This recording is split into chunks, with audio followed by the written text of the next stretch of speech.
बिस्मिल्लाहिर्रहमानिर्रहीम। अच्छा बेटा, कल हम डिस्कस कर रहे थे आपका जनरल प्रॉपर्टीज और ट्रांजिशन एलिमेंट्स ना, उसके अंदर ना दो उसके एक तो क्वेश्चंस हमारे पास रहते हैं अभी, टॉपिक है ना, और एक दो लास्ट पॉइंट्स की ना फिगर्स भी रहती हैं। तो फर्स्ट हमारे ये जो इंटरस्टिशियल कंपाउंड्स अलाइ फॉर्मेशन है, इनकी डायग्राम ये आपके पास आती है। ये फर्स्ट वाली ये जो आपको नज़र आ रहे हैं, ये इंटरस्टिशियल कंपाउंड्स को शो कर रहे हैं कि ये दरमियान में जो खाली जगह हैं, इन खाली जगहों को छोटे छोटे मालिक्यूल फिल कर लेते हैं। तो इस वजह से इसको हम नाम देते हैं इंटरस्टिशियल कंपाउंड्स का। ये पूरी मैटर्स का पीस है जिसके अंदर ये स्मॉल जो गैप्स थे उनके अंदर छोटे मालिक्यूल आ जाते हैं, जैसे ये H2 आया हुआ है, इसको बोलते हैं इंटरस्टिशियल कंपाउंड। और ये जो आपके पास है दूसरी, ये एग्जांपल आपकी है, ये सेकंड था ना अलॉय फॉर्मेशन में सब्स्टिट्यूशनल अलॉयस के। सब्स्टिट्यूशनल अलॉयस बनते हैं इस तरह के, ये मेटल की बॉडी थी तो उसके अंदर से एक वो एटम को दूसरे एटम जो है वो रिप्लेस कर देता है। ये ब्लैक कलर वाले किसी और मेटल के एटम्स हैं जो यहाँ पे आके फिट हो गए हैं और इसको पिछले पुराने को सब्स्टिट्यूट कर दिए। तो इस वजह से इनको फिर हम सब्स्टिट्यूशनल अलॉयस का नाम भी देते हैं। तो इसमें हमारे पास जो क्वेश्चन थे एक्सरसाइज के, और वो पहले देख लेते हैं जी। फर्स्ट में हमारे पास है ये MCQ, strength of binding energy of transition elements depend upon, कि जो ट्रांजिशन एलिमेंट्स हैं इनकी बाइंडिंग एनर्जी किसके ऊपर डिपेंड करती है। तो वो नंबर ऑफ अनपेयर्ड इलेक्ट्रॉन्स थे डी ऑर्बिटल के अंदर। तो सेकेंड ऑप्शन हमारे में 18 वाला है, the colour of transition complexes is due to d d transition of elements या d d splitting of transition metals. तो उस वजह से वो इलेक्ट्रॉन की एक्साइटेशन फिट होती है और कलर प्रोड्यूस होता है। उसके बाद ये discuss the binding energy of elements, ये इंपॉर्टेंट लिखा हुआ है पास पेपर के हवाले से। तो ये इस टॉपिक में जो इम्पोर्टेंट है ये आपने ज़रूर करने हैं, क्योंकि वो आ जाते हैं ना पेपर में अक्सर। बाइंडिंग एनर्जी वाला फिर बाइंडिंग एनर्जी का ट्रेंड क्या है, क्योंकि पहले ये इंक्रीज होती है फिर डिक्रीज क्यों होती है, ये हमने बात की थी ना। अनपेयर्ड इलेक्ट्रॉन पहले बढ़ते जाते हैं फिर कम होते जाते हैं पेयरिंग होने की वजह से। फिर इसी तरह आपके पास है पैरामैग्नेटिक डायमैग्नेटिक सब्सटेंसेस क्या होते हैं। फिर explain the reason for paramagnetism of transition elements, ये इंपॉर्टेंट क्वेश्चन है।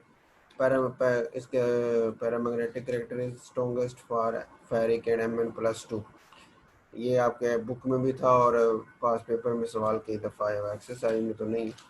तो ये इंपॉर्टेंट शॉर्ट क्वेश्चन है, ज़रूर करें इसको। फिर हमारे पास आता है जी वाई ट्रांजिशन एलिमेंट्स है वेरिएबल ऑक्सीडेशन स्टेट्स, ये पास पेपर का क्वेश्चन है।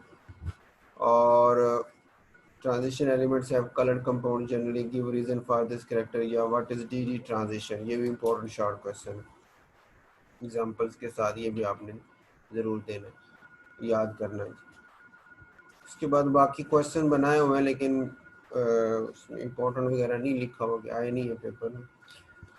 How does the electronic configuration of valence shell affect the following properties of transition elements, ये आपकी एक्सरसाइज का सवाल है कि इलेक्ट्रॉनिक कन्फिग्रेशन जो है वो इन एलिमेंट्स की प्रॉपर्टीज को कैसे अफेक्ट करती है। तो हम कहते हैं कि वो ऑल जो प्रॉपर्टीज़ हैं वो डायरेक्टली रिलेटेड है नंबर ऑफ अनपेड इलेक्ट्रॉन्स के ना। तो अनपेड इलेक्ट्रॉन जितने ज़्यादा होंगे डी ऑर्बिटल में, उतने उसकी जो बाइंडिंग एनर्जी जो है वो ज़्यादा हो जाएगी, पैरामैग्नेटिक करेक्टर भी ज़्यादा होगा, मेल्टिंग और बॉइलिंग पॉइंट भी ज़्यादा होगा। So if the valence shell of the transition element has maximum number of unpaired electrons, then binding energy will be maximum, melting and boiling point will be high, paramagnetic vector will be high। ये एक short question आपका बन जाता है।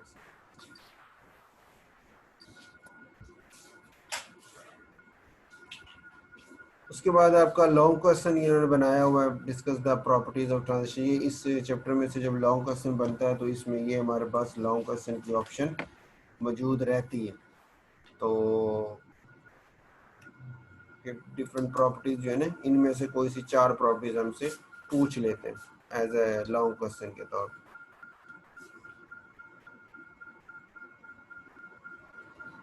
तो ये आपने ये शॉर्ट क्वेश्चन आगे लिख दिए जिनके अंदर इन हेडिंग्स के आंसर आ गए, वही आपने कर लेने। शॉर्ट भी हो जाएंगे और लॉन्ग भी, क्वेश्चन भी आपका साथ ही हो जाते हैं। उसके बाद है जी कम्प्लेक्स कंपाउंड्स।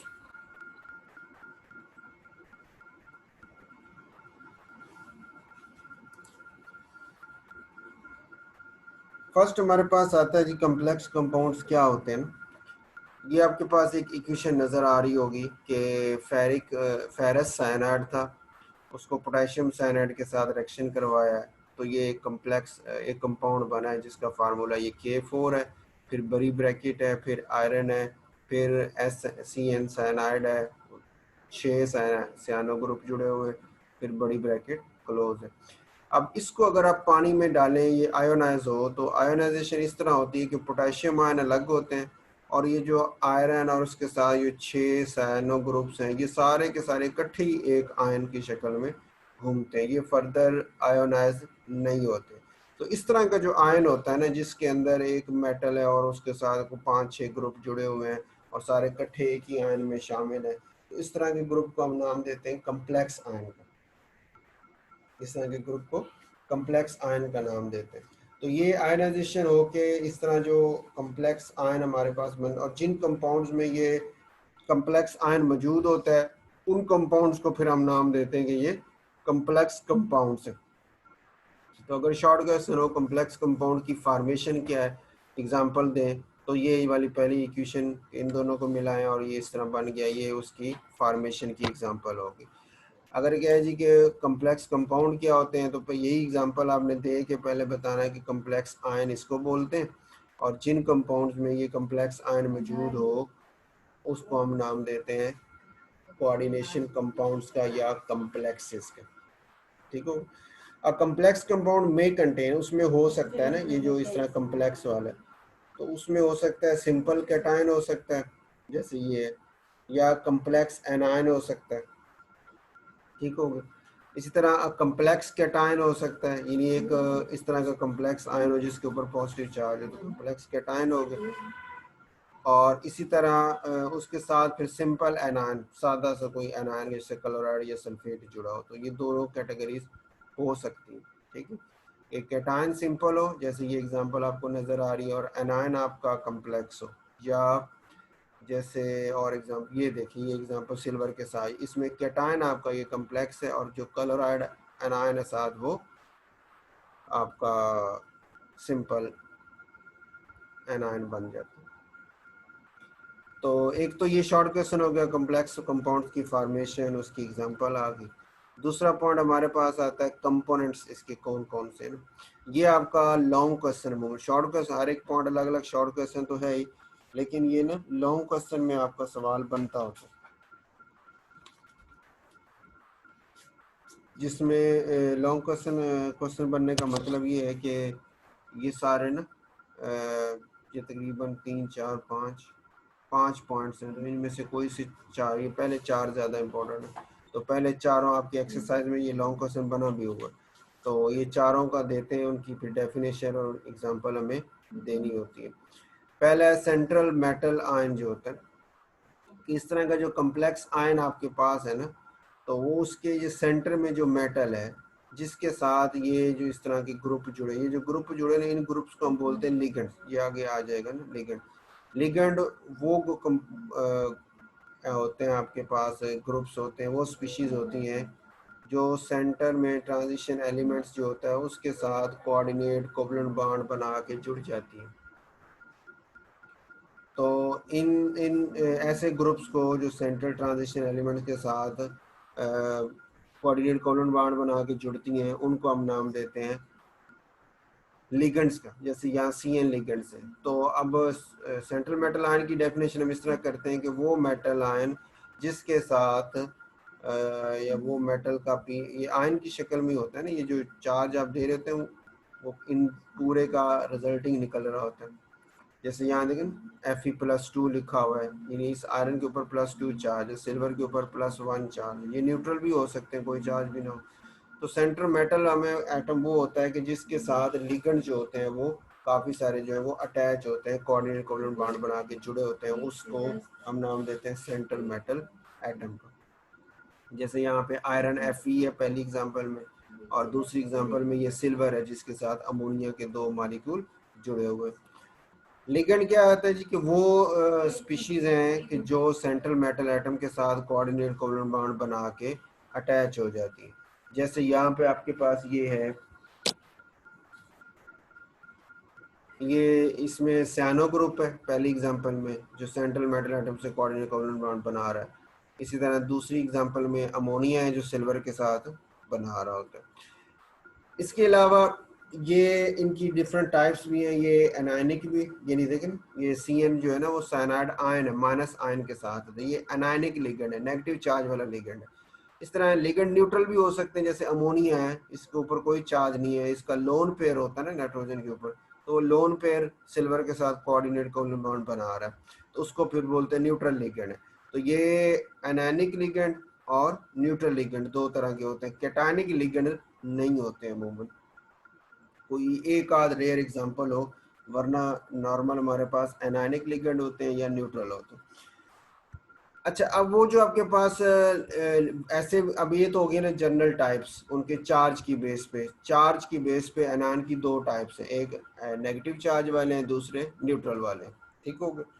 फिर दूसरा MCQs के तौर पे कह लें, ये शॉर्ट क्वेश्चन है कि जनाब इनकी कोऑर्डिनेट कोवलेंट बॉन्ड जो बनाना है उसकी बेस पे कितनी टाइप्स हैं, क्योंकि कुछ स्पीशीज ऐसे होती हैं, जैसे ये है ना ऑक्सिलेट आयन है, इसमें ऊपर भी O- है, नीचे भी O- है, तो दोनों O- कोऑर्डिनेट कोवलेंट बॉन्ड एक ही मेटल के साथ बना सकते हैं। तो इसका मतलब ये कि ये ऐसी स्पीशी है जो एक ही वक्त में दो कोऑर्डिनेट कोवलेंट बॉन्ड बनाएगा, तो उसको फिर हम नाम देते हैं बाइडेंटेट। जो एक बना रहे होते हैं उनको मोनोडेंटेट कहते हैं, जैसे ऊपर था सियानाइड था, अमोनिया थी, वो मोनोडेंटेट थे, एक एक बना रहे थे। लेकिन ये जो है एग्जांपल ऑक्सिलेट आयन, ये बाइडेंटेट है कि ये दो बना रही होती है, एक ही स्पीशी दो कोऑर्डिनेट कोवलेंट बॉन्ड बना रही होती है सेंटर मेटल एटम के साथ, इसलिए उसको बाइडेंटेट कहते हैं। इसी तरह ट्राइडेंटेट, टेट्राडेंटेट और भी टाइप्स होती हैं। उसके बाद नेक्स्ट है जी कोऑर्डिनेशन नंबर। कोऑर्डिनेशन नंबर हम कहते हैं कि जितने आपके पास कोऑर्डिनेट कोवलेंट बॉन्ड बने हुए हैं ना, वो उस सेंट्रल मेटल एटम का coordination number, number of coordinate covalent bond या number of lone pairs of electrons, number of lone pairs of electrons just of the center of the ligands which are coordinated with the central metal atom। तो number of free जो lone pair of electrons कह लें जो central metal atom से जुड़ रहे हैं, या नंबर ऑफ कोऑर्डिनेट, क्योंकि एक कोऑर्डिनेट कोवलेंट बॉन्ड बनाने में दो इलेक्ट्रॉन होते हैं ना जो लिगेंड की तरफ से आते हैं, तो या ये कह लें number of coordinate covalent bond जो सेंट्रल एटम से जुड़े हैं, ठीक हो गया। अच्छा, अब नंबर ऑफ लिगेंड्स, बच्चे के इसको इस तरह डिफाइन करते हैं जी कि number of ligands attach to central metal, ये डेफिनेशन सही नहीं है ना, क्योंकि ये कई जगहों पे फिट नहीं आती। जैसे देखें ना, ये इस केस में आयरन के केस में तो 6 साइनाइड है, तो यहाँ 6 कोऑर्डिनेट कोवलेंट बॉन्ड है और 6 ही नंबर ऑफ लिगेंड है, मतलब बात ठीक है। अमोनिया की एग्जांपल है दूसरे वाले, उसमें भी इसी तरह है कि 4 कोऑर्डिनेट कोवलेंट बॉन्ड है और 4 ही लिगेंड अटैच हो रहे हैं, ठीक है। लेकिन अगर ये ऑक्सलेट आयन अटैच होता है ना आयरन के साथ, तो उसमें तो एक ही जो लिगेंड है वो दो बना सकता है, तो फिर आयरन के साथ 6 तो नहीं जुड़ेंगे ना वो ऑक्सलेट, क्योंकि आयरन है तो 6 कोऑर्डिनेट कोवलेंट बॉन्ड बना सकता है ना वो मैक्सिमम। तो 6 कोऑर्डिनेट कोवलेंट बनाने के लिए वो 6 साइनाइड से जुड़ जाए या 3 ऑक्सलेट से जुड़े, 3 से जुड़ेगा तो 6 बनेंगे ना, क्योंकि हर ऑक्सलेट ने दो दो बनाने, तो फिर आयरन में 3 यानी ऑक्सलेटो आयन जो हमारे पास आएंगे वो 3 आएंगे। अब जब आप इसको एक्सप्लेन करोगे तो आप कहोगे कि भाई ये तो आयरन जो है हमारे पास और नंबर ऑफ जो लिगेंड्स हैं वो तो 3 है, लेकिन हर लिगेंड दो दो कोऑर्डिनेट कोवलेंट बॉन्ड बना रहा है, तो number of coordinate covalent bond वो 6 ही है। तो हमारे पास फिर कोऑर्डिनेशन नंबर उसका 6 ही है, चाहे वो 3 ऑक्सलेट आयन क्यों नहीं वहां अटैच हुए। तो इसलिए डेफिनेशन जब भी करेंगे तो ये करेंगे कि number of lone pairs of electron provided by the ligand to the central metal atom, ठीक है, इज कॉल्ड कोऑर्डिनेशन नंबर। तो जैसे यहाँ पहली एग्जांपल में 6 कोऑर्डिनेशन नंबर कि 6 बन रहे हैं, और कॉपर वाले एग्जांपल में 4।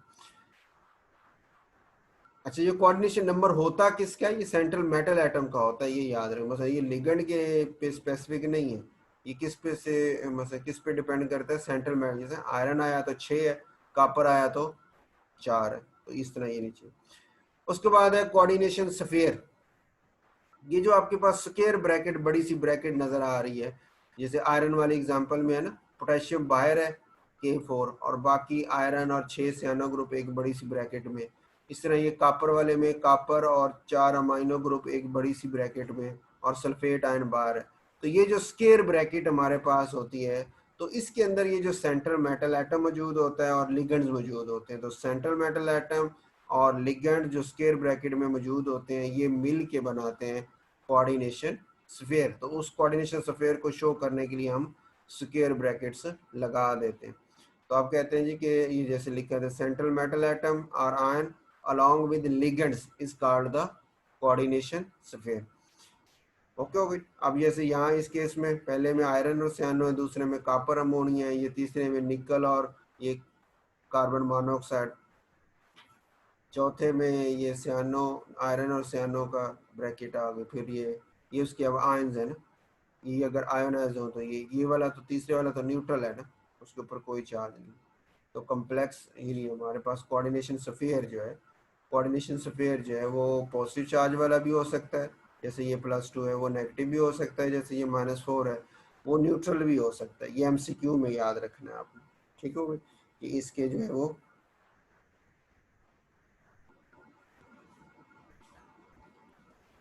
कोऑर्डिनेशन स्फीयर है वो कैटायन, एनायन और न्यूट्रल हो सकते हैं। उसके बाद आपके पास आता है जी charge on the coordination sphere.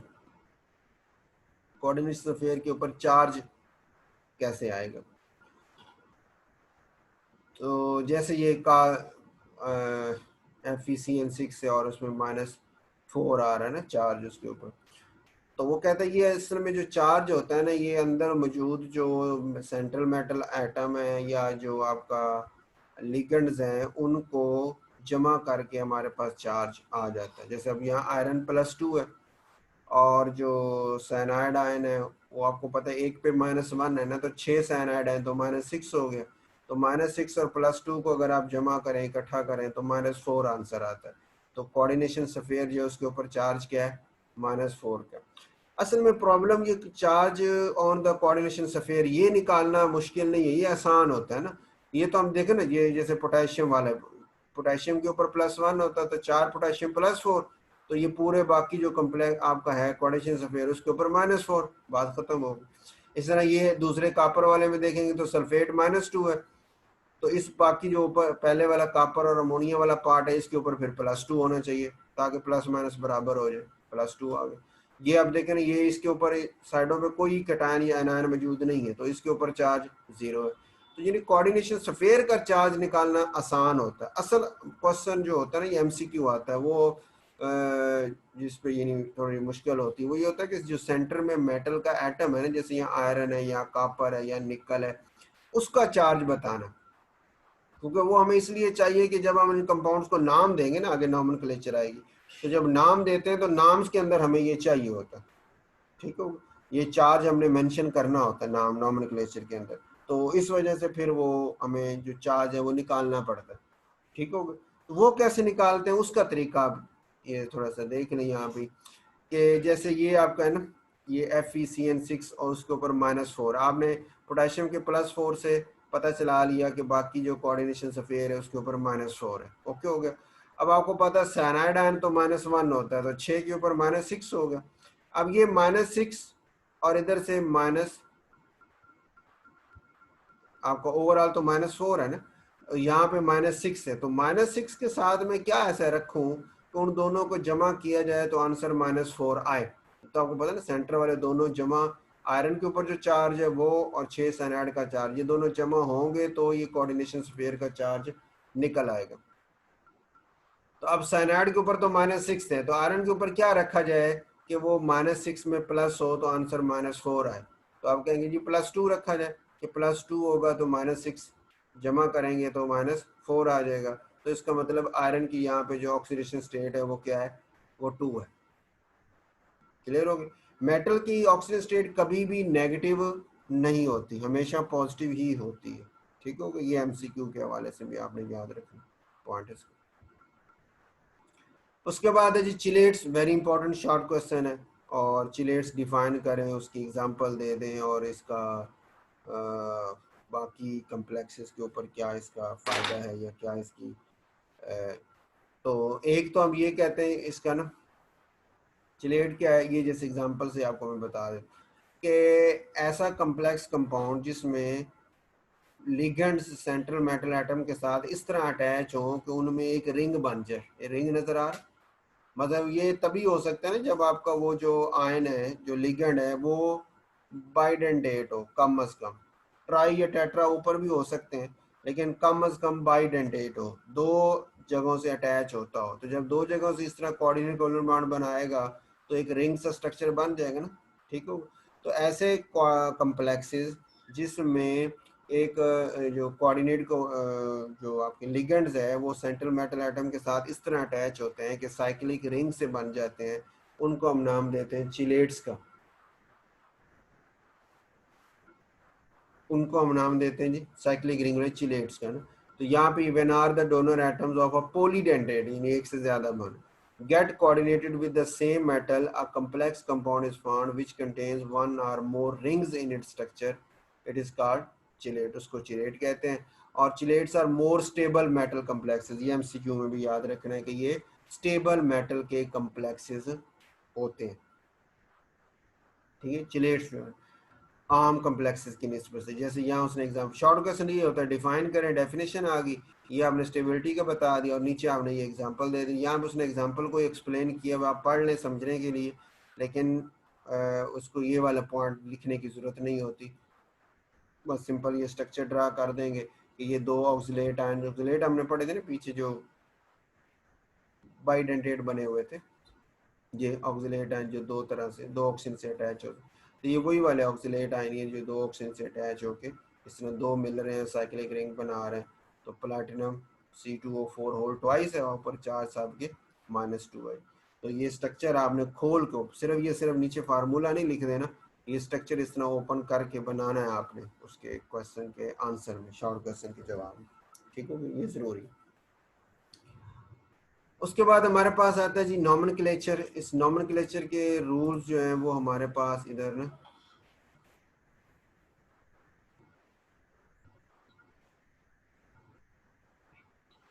ये लॉन्ग क्वेश्चन में बनाए हुए हैं सिंपल करके ना, जो बुक की वर्डिंग से थोड़े से उसको सिंपल किया हुआ है। पहला पॉइंट हमारे पास ये आता है कि जब आपने कंपाउंड्स को नाम देना है तो कैटायंस को पहले नाम लिखना है, एनायन का बाद में लिखना है। जैसे सोडियम क्लोराइड होता है ना, NaCl होता है, तो आप सोडियम Na जो सोडियम वो कैटायन है ना, पॉजिटिव चार्ज हो रहा है, तो उसको आप पहले लिखते हैं सोडियम। और Cl- जो क्लोराइड आयन है वो नेगेटिव वाला है, उसको आप बाद में लिखते हैं, तो NaCl बन जाता है। ठीक हो गई। दूसरे नंबर पे अब इसी में कम्प्लेक्स कंपाउंड में, यानी आपका जैसे ये पोटेशियम वाला है, K4 वाला, इसको पहले नाम देंगे, ये बाकी को बाद में। ठीक है, हर एक कम्प्लेक्स कंपाउंड में पहले आप ये देखेंगे कैटायन कौन सा, पॉजिटिव वाला कौन सा, उसका नाम पहले लिखा जाएगा, एनायन का बाद में लिखा जाएगा। ठीक होगा। अच्छा, अब जैसे ये पोटेशियम आया, पहले पोटेशियम लिख दिया, बाकी एनायन का नाम फिर बाद में लिखा। इस ये जो केस है, इस केस में हम देखें कम्प्लेक्स जो है आपका है वो कम्प्लेक्स आयन आपका कैटायन है, तो उसका नाम पहले आएगा, ये सारा पहले लिखा हुआ है। और जो सल्फेट एनायन है उसका नाम एंड पे आएगा। ठीक हो। तो यानी ये नॉमेनक्लेचर इस तरह चलती है कि कैटायन का नाम पहले देना है, एनायन का बाद में देना है। दूसरा point, the ligands are named alphabetically. अगर आपके पास लिगेंड एक से ज़्यादा आ गए हैं उसके अंदर, अगर एक ही है तो फिर तो प्रॉब्लम नहीं है ना, जैसे ये पहले वाले में एक ही है सियानो। ठीक है, लेकिन ये दूसरे वाला जो है उसमें क्लोरो भी है, नाइट्रो भी है और अमीन भी है। ठीक है, तो एक से ज़्यादा अगर आपके पास लिगेंड्स आ जाएं तो फिर आपने अल्फ़ाबेटिकली चलना, यानी अमीन ए वाला पहले, क्लोरो सी वाला बाद में, नाइट्रो एन वाला उसके बाद में। उसके बाद है the prefixes di, tri, tetra etcetera are used for more than one number of same ligand, यानी एक से ज़्यादा लिगेंड अटैच हो तो फिर डाई, ट्राई, टेट्रा यूज़ करना है।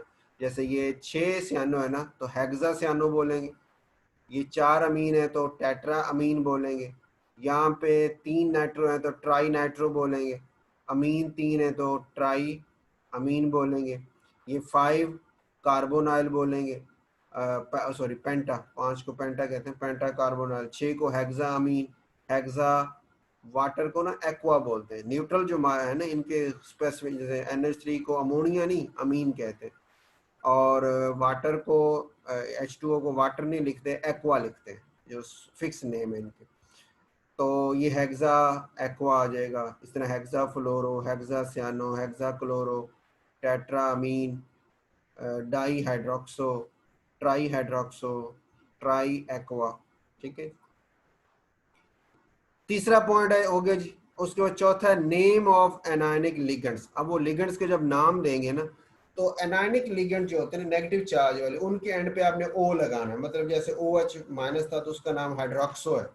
अब ये CO3-2 है तो उसका नाम कार्बोनेटो है। जैसे अभी हमने यहाँ नाम दिया था CN, जो है इसको नाम दिया था सियानो। NO2- वाला तो इसको नाइट्रो। ठीक है, इसी तरह ये F फ्लोराइड जो है फ्लोरो, क्लोराइड को क्लोरो। ठीक है, हाइड्रोक्सी को ये OH ग्रुप जो है इसको हाइड्रोक्सो। ठीक है, तो नेगेटिव वालों को हमने एंड पे ओ लगाना है, लिगेंड जो होते हैं।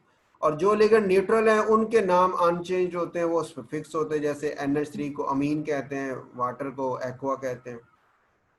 ठीक है, और कार्बन मोनोऑक्साइड को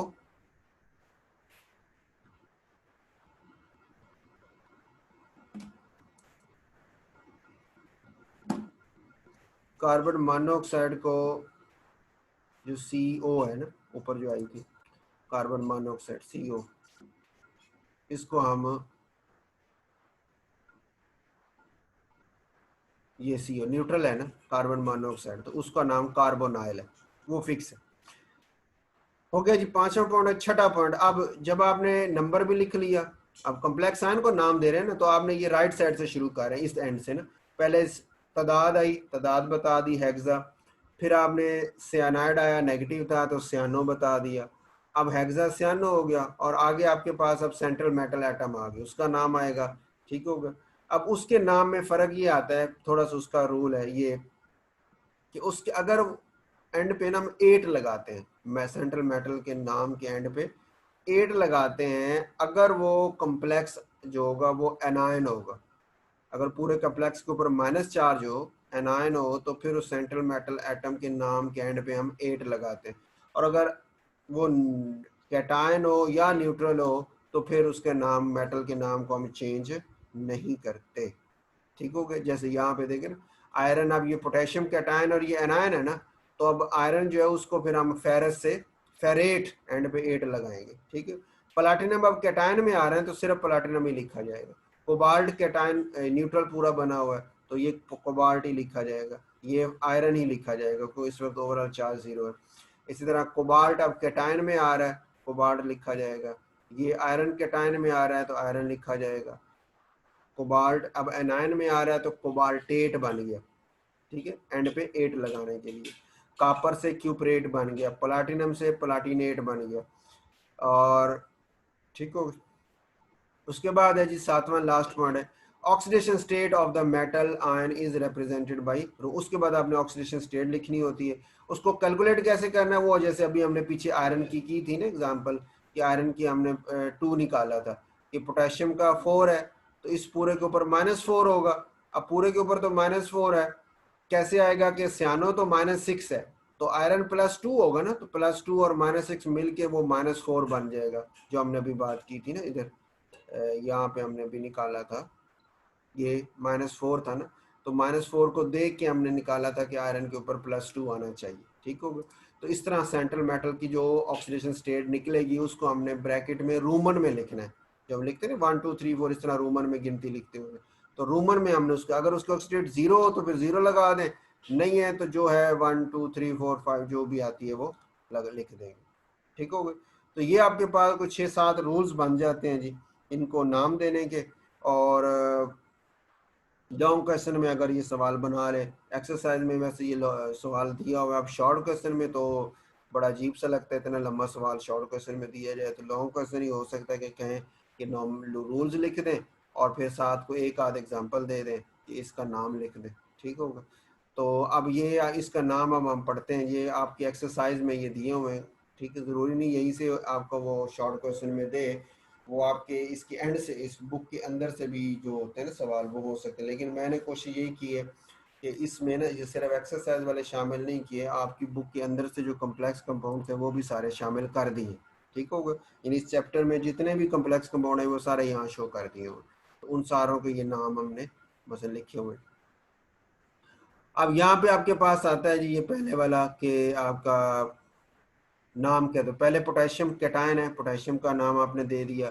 फिर अब कम्प्लेक्स आयन का नाम क्या देने का तरीका क्या है कि राइट साइड से शुरू होना है, लिगेंड वाली साइड से।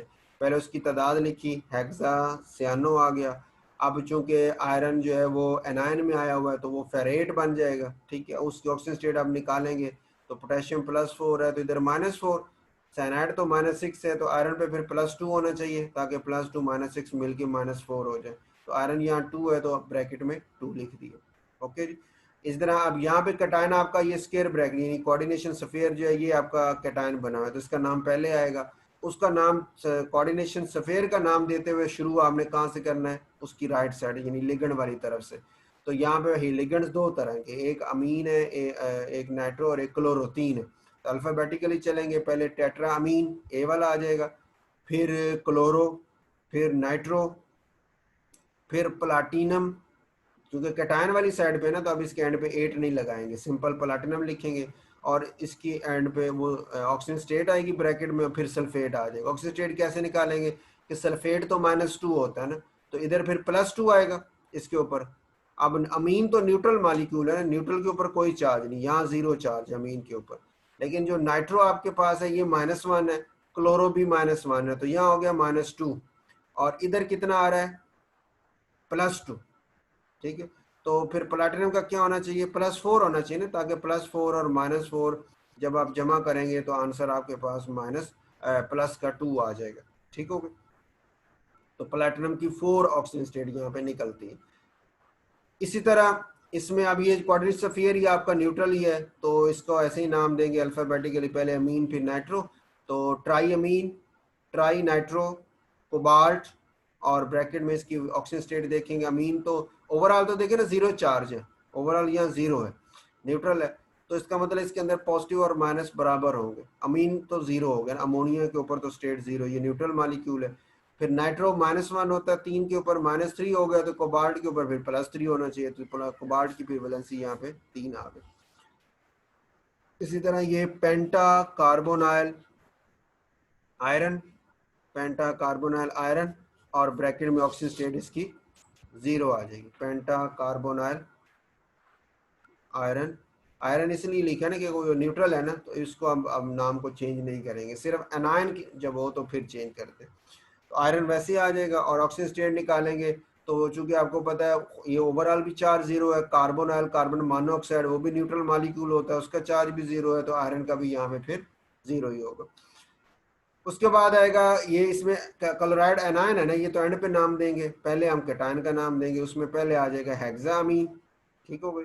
कोबाल्ट, नाम में कोई चेंज नहीं कैटायन होने की वजह से, तो हेक्सामीन कोबाल्ट, और ब्रैकेट में इसकी वैलेंसी देंगे तो 3 क्लोरीन पे तो -3 है ना, तो यहाँ कितना आ जाएगा +3। अमोनिया तो 0 है तो फिर कोबाल्ट के ऊपर ही +3 होना चाहिए, तो कोबाल्ट की वैलेंसी यहाँ 3 आ जाएगी। तो हेक्सामीन कोबाल्ट 3 क्लोराइड आ गया। फिर इसी तरह अब ये कैटायन आपका बना हुआ है, आयन है इसके, तो इसके नाम के आने पे फिर हम आयन लिख देंगे ना जिस तरह ये लिखा हुआ। और बाकी तरीका वो ये कि हेक्सा एक्वा आएगा, और वाटर तो न्यूट्रल होता है, कोई चार्ज नहीं, तो ये जो +2 है ये असल में आयरन का ही आ जाएगा ना, इसी के ऊपर ही +2 आ जाएगा। तो फिर हेक्सा एक्वा आयरन, और ब्रैकेट में 2 और साथ आयन लिख देंगे। उसके बाद ये सोडियम कैटायन पहले आ गया, सोडियम हेक्सा फ्लोरो। ठीक है जी।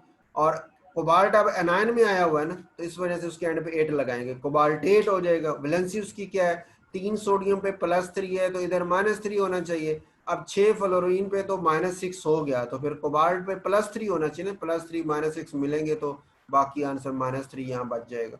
तो कोबाल्ट की ऑक्सीजन स्टेट 3 आ गई, तो हम पे नाम देते हैं सोडियम हेक्साफ्लोरो कोबाल्टेट 3। उसके बाद पोटेशियम आ गया जी, पोटेशियम। और इधर अब कोऑर्डिनेशन सफेयर पे जो चार्ज होगा वो 2 पोटेशियम पे +2, तो यहाँ -2। तो 4 सैनो ग्रुप हैं, 4 सैनो ग्रुप के ऊपर -4 आ जाएगा। तो कॉपर के ऊपर भी आपके पास कितना आ जाएगा, -4 है, तो यहाँ कितना आना चाहिए जी, 2 आना चाहिए ना, +2 -4 मिलेंगे तो +2 रह जाएगा। तो ओवरऑल आंसर हमारे पास पोटेशियम टेट्रा सियानो क्यूपरेट आएगा, क्योंकि एनायन बना हुआ है, और उसकी ऑक्सीजन स्टेट 2 आ जाएगी। इसी तरह इसका नाम पोटेशियम हेक्साक्लोरो प्लाटिनेट आ जाएगा, क्योंकि एनायन में है। और इस ऑक्सीजन स्टेट निकालेंगे तो ये 2 पोटेशियम है, तो इधर माइनस वो +2, तो ये -2, 6 -6 है, तो ये +4 आएगा। इसी तरह अब ये इसका नाम देंगे तो फिर tetra amine die hydroxo platinum, उसके आगे ऑक्सीडेट इसकी तो 0 है, और ये -2 है, और यहाँ आपको पता है सल्फेट -2, तो यहाँ +2, तो प्लाटिनम फिर 4 आ जाएगा, प्लाटिनम 4 सल्फेट आ गया।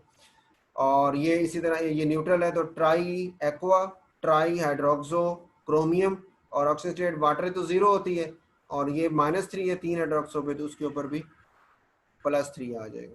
तो try aqua try hydroxo chromium 3 आ गए, ठीक हो गए। तो ये इसके नॉमेनक्लेचर हमारे पास बन जाती है जी।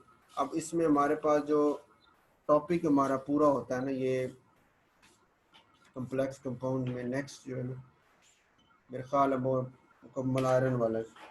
एक पॉइंट इसमें ना वो आपकी बुक पे ये शॉर्ट क्वेश्चन या तो नहीं आज तक आया, MCQ आता है, ये ना ज्योमेट्री ऑफ द कंपाउंड, ये मुख्तलिफ कम्प्लेक्सेस हैं, उनकी ज्योमेट्री ना टेट्राहेड्रल और हैबिटाइजेशन लिखी हुई, तो ये MCQs में आप इसको ज़रा देख लेना, ठीक होगा। ये कल मैं इसको एक्सप्लेन भी कर दूँगा।